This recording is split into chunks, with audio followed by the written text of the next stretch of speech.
아리스토텔레스가 우주론에서 형이 이상하게 해서 궁극의 원인과 목적이라고 하는 거를 상정한 것처럼 아리스토텔레스 입장에서 윤리학, 어떻게 살아야 하는지에 대한 가치론적 측면이죠. 이런 측면에서도 궁극의 원인과 목적, 특히 궁극의 목적을 강조했겠죠.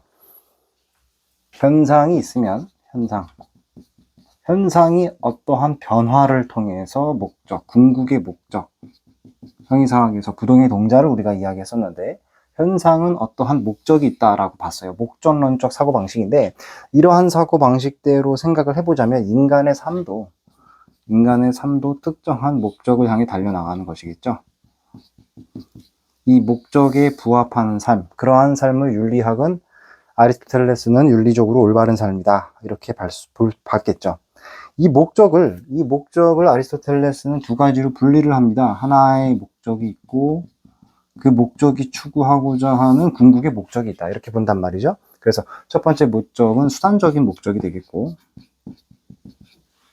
그 다음에 두 번째 목적은 본래적이다 이렇게 볼 수가 있겠죠. 그래서 우리가 어떤 다른 것들을 달성하기 위한 수단적 목적이 있는 반면에 그 자체로서 선인 궁극의 목적이 또 있단 말이에요. 그래서 수단적 목적보다는 당연히 본래적인 목적을 강조를 했겠죠. 그렇다면 우리 인간의 삶은 도대체 어떻게 살아야 되느냐 구체적으로 논의를 해보면 여기서 그 유명한 중용의 논리가 나옵니다. 중용의 논리가 나오고 이 중용을 수단으로 해서 궁극의 가치인 뭐예요? 인생의 삶에 있어서의 궁극의 가치를 아리스토텔레스는 행복이 있다고 봤습니다. 그러니까 중용을 통해서 행복을 추구하는 삶, 이 행복이야말로 궁극적인 선이다. 이렇게 봤고 중용이야말로 덕이다. 이렇게 봤죠.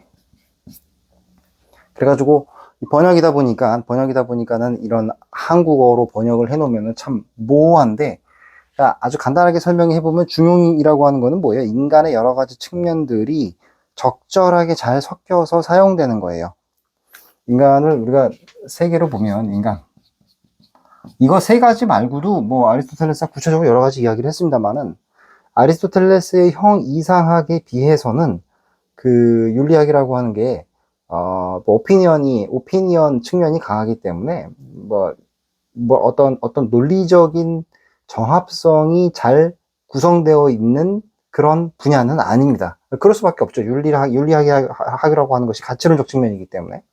그래서 오늘 간단하게 살펴보겠습니다. 인간의 측면이 이제 지적인 측면이 있고, 정서적 측면이 있고, 신체적 측면이 있잖아요. 그 신체적 측면에 있어서의 절제, 욕망이잖아요. 욕망은 당연히 뭐예요? 절제되어야 되겠죠. 절제. 그래서 정서적 측면이라고 하는 것은 어떤 의지잖아요. 의지적 측면이잖아요. 의지적 측면. 용기를 강조합니다. 용기.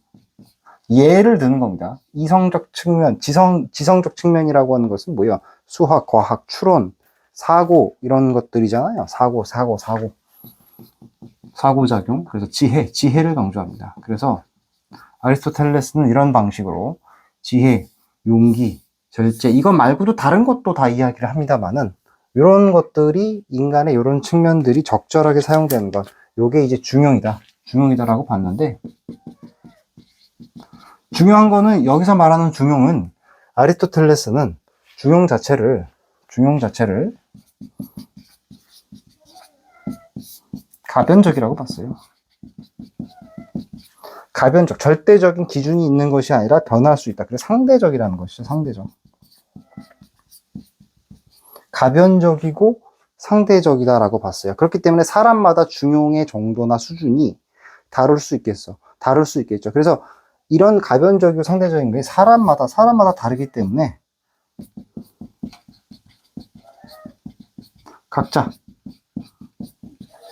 각자의 중용, 사람마다 각자의 중용을 통해서 각자의 탁월함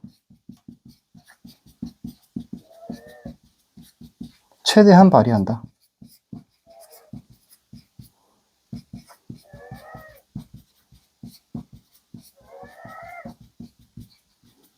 최대한 사람마다 각자의 중용을 통해서 각자의 탁월함을 최대한 발휘하는 삶을 그걸보다 선한 삶이다.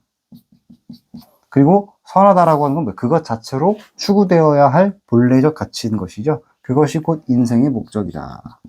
그래서 우리가 우스갯소리가 아니라 우리가 입에 발린 말로 맨날 하는 얘기가 자아실현이라고 이야기를 하는데 그때 말하는 자기 자신을 실현한다는 뜻은 사람마다 다 각자의 성격들이 있고 본래적인 특성들이 있단 말이에요.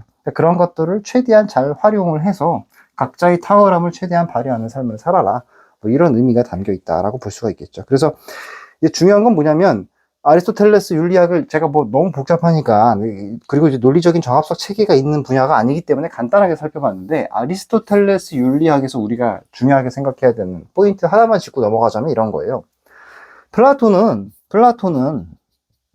플라톤도 마찬가지고 아리스토텔레스도 마찬가지고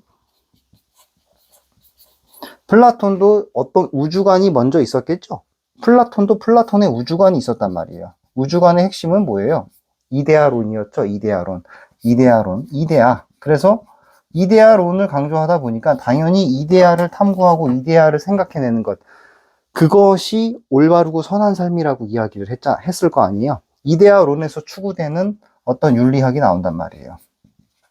아리스토텔레스도 마찬가지죠. 아리스토텔레스도 아리스토텔레스의 우주관이 있어요. 아리스토텔레스의 우주관이라고 하는 거는 결국 어떤 그 형상과 진료의 이론론적 사고방식을 강조하면서도 궁극의 목적이 있다. 변화.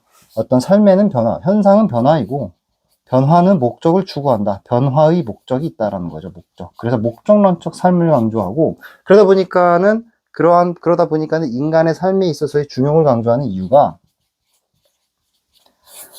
플라톤은 윤리학, 그러니까 이데아를 강조했죠. 이데아를 강조하는 삶을 선한 삶이라고 생각했다라고 한다면 아리스토텔레스는 구체적인 변화의 삶, 구체적인 변화의 목적인 개인의 탁월함의 발휘를 중용이라고 봤고, 그것을 윤리적인 삶이라고 봤다는 것이죠. 여기서 알 수 있는 거는 플라톤도 그렇고 아리스토텔레스도 그렇고 우주관에 따라서 윤리학이 나온다는 거죠. 인간의 삶이라고 구체적인 삶의 방향도 그 사람이 세상을 어떻게 바라보고 있느냐, 세계관을 어떻게 정립하고 있느냐에 따라서 윤리, 가치론도 그거에 의해서 맞게 이렇게 흘러간다. 이렇게 볼 수가 있겠습니다. 그래서 플라톤은 다소 초월적인 삶을 강조했다라고 한다면 아리스토텔레스는 이제 구체적인 인간의 삶의 문제를 조금 더 고민해 보려고 하는 그런 모습을 볼 수가 있습니다. 현상적 측면, 이걸 이분법적 측면이라고 한다면 현상적 측면, 인간의 구체적인 변화의 이 목적을 탐구함으로써 구체적인 삶의 문제를 고민해보는 그런 경향성을 조금 더 띄었다. 이렇게 볼 수가 있겠습니다. 그래서 아리스토텔레스 윤리학, 삶에 대한 문제죠. 삶에 대한 문제. 어떻게 살아야 하는가?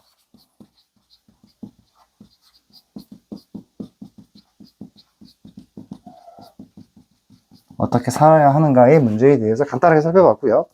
뭐 특별히 형이상학보다 뭐 어떤 철학적 흥취가 있는 분야는 아니기 때문에 간단하게 정리를 하고 다음 섹터로 넘어가도록 하겠습니다.